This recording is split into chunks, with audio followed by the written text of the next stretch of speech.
शादियों का सीजन शुरू हो चुका है। देव उठान एकादशी वाले दिन फ्रेंड्स इतनी सारी शादियां, किसी किसी घर में तो 3-3 कार्ड एक ही दिन के हैं।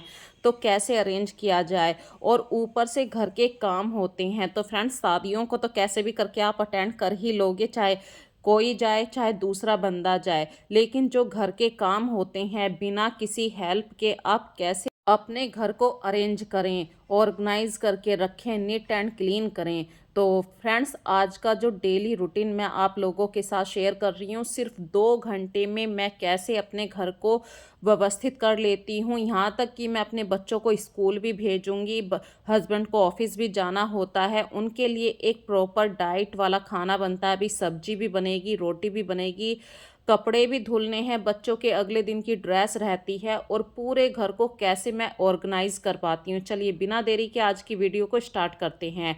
सो फ्रेंड्स ये टाइम है सुबह के 6:30 बजे हैं, और 6:30 बजे मैंने सब्जी छोक दी है, क्योंकि अभी बच्चों का जो स्कूल है वो 8 बजे लग जाता है। यानी बच्चे घर से जो निकलते हैं वो 7:30 बजे निकल जाते हैं। तो जब 7:30 बजे बच्चे निकलेंगे तो आधा घंटा पहले उन्हें खाना भी चाहिए। तो मैं 7 बजे तक अपना घर का किचन का काम निपटा लेती हूँ, मतलब बच्चों के लिए खाना बना देती हूँ। और तुरंत के तुरंत ही भाई हस्बैंड का जो ऑफिस का टाइम है वो 9 बजे उन्हें ऑफिस में पहुँचना होता है। तो ऐसा भी नहीं है कि बंदा ये ने रोटी खाई और तुरंत ऑफिस में पहुँच गए। तो कुछ तो टाइम लगता है भाई, 1 घंटा पहले बंदा रोटी खाएगा, फिर अपने बेसिक काम होते हैं। ऐसा भी नहीं है कि भाई किसी से मिलना जुलना भी नहीं होता। सुबह का एक जो टाइम होता है अपने आस पड़ोस वालों से मिला भी जाता है, क्योंकि शाम को तो लेट आते हैं, सब अपने अपने घर में लग जाते हैं, किसी ना किसी काम से लग जाते हैं। तो घूमने के बहाने किसी से मिलना भी होता है। तो सुबह के वक्त में यदि आप जल्द से जल्द अपनी किचन को ऑर्गेनाइज कर लेते हैं, किचन का काम ख़त्म कर लेते हैं, तो आप एक टाइम लिमिट के अंदर अपने घर के काम निपटा पाएंगे। यहाँ पे देखिए मैंने अभी सब्जी रोटी दी है बच्चों को, और जो मैं अभी दूध दे रही हूँ वो हस्बैंड को दे रही हूँ, क्योंकि वो आजकल चाय नहीं पी रहे हैं, शक्कर वाला दूध पी रहे हैं, क्योंकि मौसम में हल्का सा चेंज आया है। और जैसे ही मैंने उन्हें दूध दिया मैं तुरंत ही कपड़ों पे प्रेस करने के लिए आ गई हूँ। तो बच्चों की तो प्रेस मैंने रात ही कर दी थी, बच्चों के ड्रेस के ऊपर। और जो हस्बैंड की ड्रेस है, मतलब जो डेली कैजुअल पहनने वाले कपड़े हैं, उन्हें निकाल रही हूँ, ऑफिस वाले कपड़े। तो इनको मैं मतलब हैंड टू हैंड ही प्रेस कर देती हूँ। कभी कभी ऐसी भी लाइफ में सामना करना पड़ता है, ऐसा भी होता है कि बिल्कुल हैंड टू हैंड आपको काम करने पड़ते हैं। क्योंकि कल फ्रेंड संडे था, और मैं कल पूरा दिन किसी के यहाँ पे गीत गाने के लिए चली गई थी। ऐसे ही मतलब एक प्रोग्राम अटेंड किया, फिर दूसरा प्रोग्राम अटेंड किया, मतलब एक दिन में मैंने 3-3 प्रोग्राम अटेंड करे हैं। शाम को आके बिल्कुल फुर्सत नहीं मिली कि मैं अपने घर के काम कर पाती।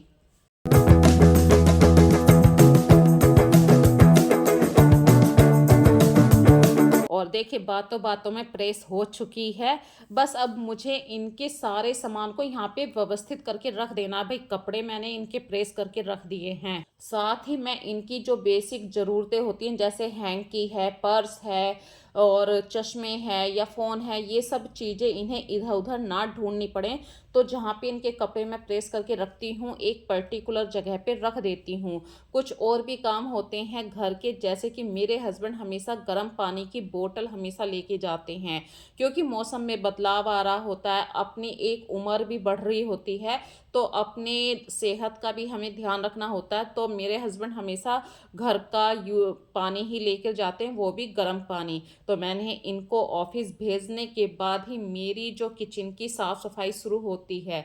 तो मेरे हस्बैंड चले गए हैं ऑफिस, और मैं एक नियम के अंतराल से, नियम मतलब क्या कह दूँ अब मैं वर्ड, मतलब एक पैरेलल वर्क होता है ना, नियम से काम करना। पहले किचन में आ गए तो आपको किचन ही पूरा नीट एंड क्लीन करना है। ये नहीं है कि आपने थोड़ा सा काम किचन में कर लिया, फिर जाके बेड साफ कर दिया, फिर कपड़े धो दिए। यदि आप इस तरीके से काम करेंगे ना, तो आपका टाइम भी ज़्यादा लगेगा। तो यदि आप किचन में आए हैं तो किचन को ही पूरा नीट एंड क्लीन करने के बाद आप बाहर निकलिए।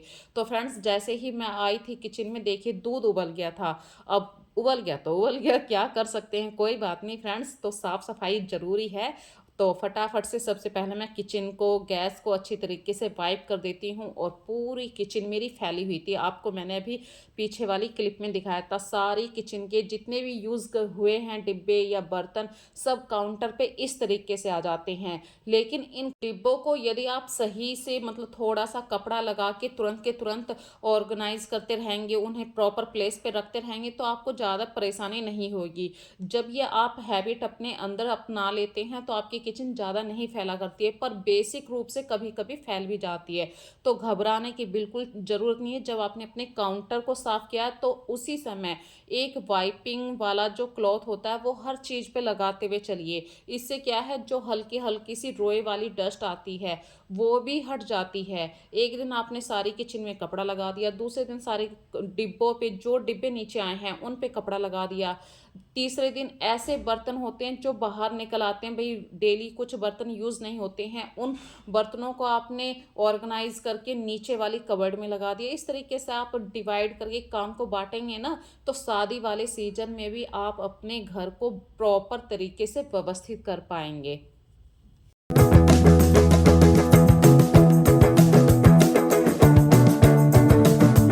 फ्रेंड्स, फिर मैं आ गई हूँ अपने घर के बेडरूम को अच्छी तरीके से साफ सुथरा करने के लिए।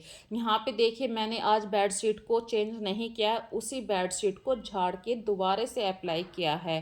तो जो पिलो कवर रात में भाई हल्के फुल्के से बाहर आ जाते हैं वो पिलो सही से लगाए हैं। और बेडशीट को जब आप दोबारा से अरेंज करते हैं तो बिल्कुल ऐसे लगता है जैसे एक भी सिलवट नहीं है, बिल्कुल नई बेडशीट आपने लगाई है। और यहाँ पे थोड़ा-सा आप लोग हमेशा ध्यान रखिए, बेडशीट है तो उसी के मैचिंग पिलो कवर ज़रूर यूज़ कीजिए। अदरवाइज़ यदि आपके बेड पे 4 पिलो हैं तो आप थोड़ा-सा मैचिंग ले सकते हैं या फिर बिल्कुल ही कंट्रास्ट लीजिए। तो ऐसे भी एक आप अपने घर को सही से ऑर्गनाइज़ करके, डेकोरेट करके रख सकते हैं। तो यहाँ पे देखिए, मैंने मैचिंग ही यूज़ किया है।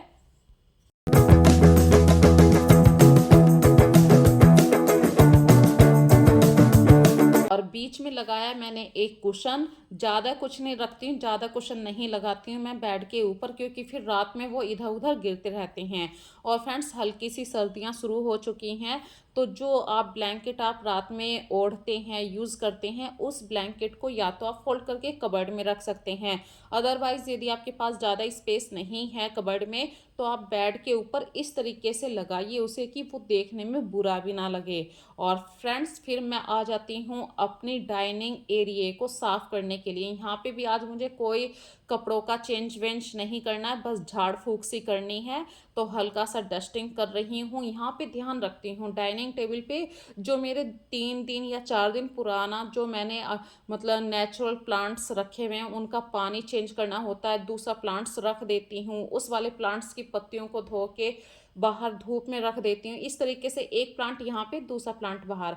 ये छोटी-छोटी सी बातों को मैं हमेशा ध्यान रखती हूँ। और फ्रेंड्स, आज जब मैं प्रेस कर रही थी सुबह, कुछ मुझे प्रॉब्लम फ़ील हुई थी। यहाँ पे प्रेस वाली जो जगह थी, उसका जो कपड़ा था, जो वहाँ पे मैं दरी लगा के रखती हूँ, वो कुछ ज़्यादा बाहर आ रही थी और कबर्ड को बंद करने में बार-बार प्रॉब्लम आ रही थी क्योंकि दरी उसके अंदर आ रही थी।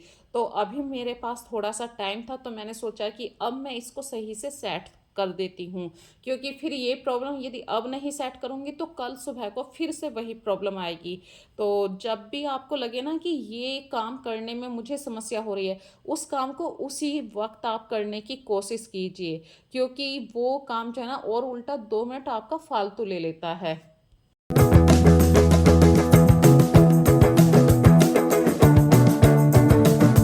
और देखिए, बस 5 मिनट की देरी, यदि मैं 5 मिनट यूज़ ना करती यहाँ पे तो ये दरी ऐसे ही मुझे कल भी प्रॉब्लम करती। और अभी सिर्फ 5 मिनट का टाइम दिया है, दरी बिल्कुल सही से सेट हो गई है। अब प्रेस करने में कोई प्रॉब्लम नहीं है, कबर्ड को बंद करने में कोई समस्या नहीं है। और यहाँ पे देखिए, जो पुराने वाले टॉवल होते हैं जो यूज़ नहीं होते, उनको मैं उल्टा करके प्रेस वाली जगह पे बिछा के रखती हूँ। भाई जो कपड़ा हमारा साफ़ होता है उसी पे हम प्रेस करते हैं ताकि दूसरे कपड़े की डस्ट ना निकले। हफ्ते में एक बार इस कपड़े को मैं चेंज कर देती हूँ। और फ्रेंड्स बात है अब झाड़ू लगाने की, पोछा और मॉपिंग करने की। पोछा और मॉपिंग तो एक ही बात होती है, लेकिन फ्रेंड्स मैं जब भी अपने घर में झाड़ू लगाना शुरू करती हूँ सबसे ऊपर वाले पोर्शन से लगाना शुरू करती हूँ ताकि स्टेयर भी, मेरे घर की जो स्टेयर है वो भी साफ रहें। और जैसे ही जिस एरिया में आती हूँ, जैसे अभी मैं तीसरे फ्लोर से झाड़ू लगाते हुए सबसे नीचे वाले फ्लोर पे आई हूँ। मेरा घर 2 पोर्शन में बटा हुआ है, तो नीचे वाले फ्लोर में है मेरा ड्राइंग रूम। तो यहाँ पे जैसे ही मैं आई मैंने तुरंत यहाँ की डस्टिंग करी। फिर यहाँ पे भी 2 रूम है, दोनों रूम बच्चों के हैं, दोनों रूम में बच्चे पढ़ते भी हैं और एक रूम को मैंने गेस्ट रूम भी बना रखा है। तो हर तरीके से मुझे हर रूम की प्रॉपर सफाई करनी होती है, क्योंकि रात में जब बच्चे इस रूम में पढ़ते हैं कहीं पे चाय का कप रख दिया, रात में बच्चों ने जो मच्छर भगाने वाली अगरबत्ती होती है वो जलाई तो उसका जो डस्ट गिरता है वो नीचे गिर गया,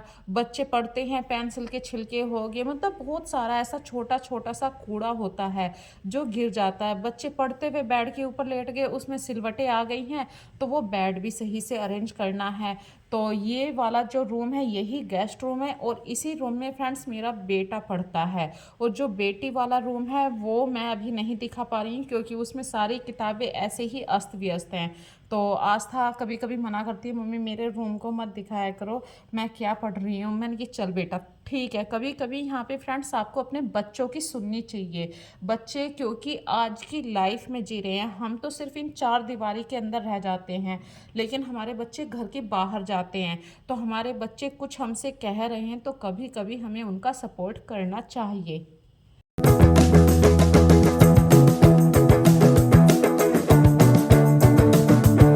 ये फाइनली फ्रेंड्स मेरे घर की पूरे घर की झाड़ू लग चुकी है। ये बालकनी में आई हूँ, बालकनी में भी मैं डेली झाड़ू लगाती हूँ, पोछा लगाती हूँ।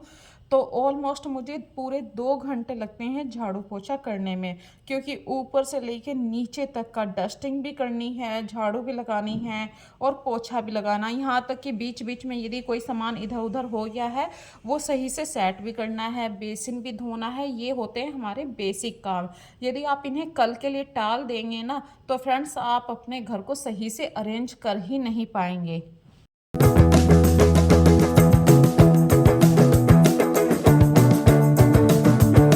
मैंने अभी आपको अपना पूरा घर सेट करके पोछा लगा हुआ घर दिखाया है। फिर मैं आ जाती हूँ अपने तीसरे वाले फ्लोर पे जहाँ पे मैं अभी कपड़े धोने वाली हूँ। तो मैंने बीच में आके मशीन लगा दी थी जब मैं ऊपर वाले पोर्शन पे झाड़ू लगाने के लिए आई थी। और उस बीच में मतलब काफ़ी 1 घंटा हो गया, 1 घंटे में काफ़ी कपड़े मशीन में लग गए थे।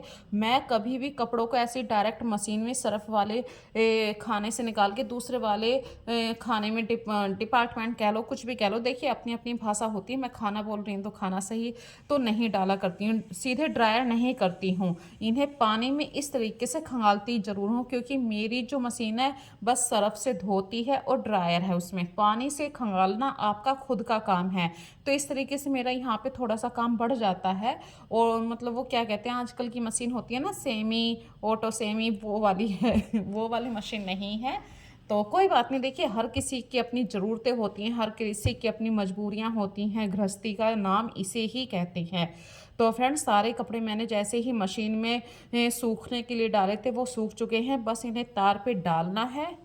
फ्रेंड्स यहाँ पे एक बात शेयर करना चाहती हूँ, यदि आप आज के कपड़ों को कल धोते हैं, भाई एक परिवार तो ऐसा सिर्फ 2 बंदे हैं, लेकिन एक परिवार ऐसा भी होता है 4 बंदे हैं और उनकी ड्रेस भी रहती है, जैसे कि बच्चों की स्कूल ड्रेस होती है और बच्चे छोटे होते हैं, वो ड्रेस सुबह को पहन के जाते हैं, शाम तक गंदी हो जाती है, तो आपको धोनी ही पड़ती है अगले दिन के लिए। भाई जैसे वेनसडे की ड्रेस तो अलग होगी, लेकिन ट्यूसडे को तो वही मंडे वाली ड्रेस चलेगी, तो आपको टाइम से वो धोनी भी होती है। तो अभी मेरा एक काम तो ये भी रहेगा कि शाम को बच्चे की ड्रेस भी धोनी है और डेली ही मैं कपड़ों को धोती हूँ, क्योंकि आस्था को कोचिंग से आती है, कॉलेज से आती है, फिर उसके भी कपड़े होते हैं, घर की कैजुअल ड्रेस भी वो पहनती है, हस्बैंड के भी कैजुअल कपड़े होते हैं, मेरे खुद के होते हैं। तो और बेडशीट निकल जाती है, मतलब कुछ ना कुछ ऐसे कपड़े निकलते ही रहते हैं। और कुछ ऐसे प्लानिंग वाले काम भी होते हैं, जैसे कि बच्चों की वेडनेसडे वाले जो शूज होते हैं वो ज़्यादा गंदे हो जाते हैं, तो आपको वो प्रॉपर वीक में एक बार ज़रूर धोने होते हैं। तो इसी तरीके से देखिए सर्दियाँ आ चुकी हैं, मैंने अपने शूज भी निकाल रखे थे, वो ज़्यादा गंदे होने लगे थे, तो मैंने साथ के साथ में अपने शूज भी धो दिए थे। फ्रेंड्स, इस तरीके का मेरा एक डेली रूटीन रहता है। अब इस समय मेरा घर का टोटल काम निबट चुका है। टाइम है ये 10:30 बजे के आसपास का टाइम है। मैं भी आप लोगों को टाइम भी दिखाती हूँ। और बस अब मैं जा रही हूँ नहाने के लिए। वैसे मैं सुबह नहा चुकी हूँ, सुबह मैं 4:30 बजे नहा लेती हूँ, क्योंकि मैं कार्तिक के महीने में नहाती हूँ। और अभी काम निपटाने के बाद काफ़ी मतलब स्वेटिंग हो जाती है, तो इसलिए मैं 2 बार नहा लेती हूँ। और टाइम दिखाऊँ, देखिए 10:30 बजे, मतलब वही 11:15 बज चुके हैं। तो ये 2-3 घंटे के अंदर मेरा काम फिनिश हो गया।